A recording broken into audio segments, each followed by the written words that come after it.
গরমের দিনে কাঁচা পাকা আমের শরবত আমরা খেয়েই থাকি, কিন্তু তালশাঁস দিয়ে এত সুন্দর শরবত বানানো যায় না বানালে বুঝতেই পারতাম না। কয়েকটি তালশাঁস থেকে খোসা খুব পরিষ্কার করে ছাড়িয়ে নেব।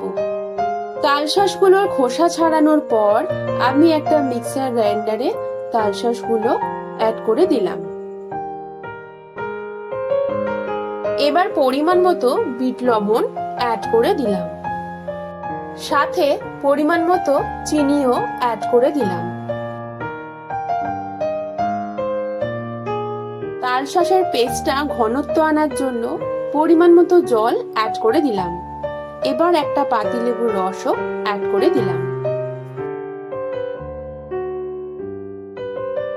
তৈরি হয়ে গেল গরমের দিনে সহজভাবে কম সময়ে শরীরকে ঠান্ডা রাখার জন্য তালশাঁসের শরবত। এবার কয়েকটি আইস কিউব আর কিছুটা জল অ্যাড করলেই তৈরি হয়ে যাবে তালশাঁসের শরবত।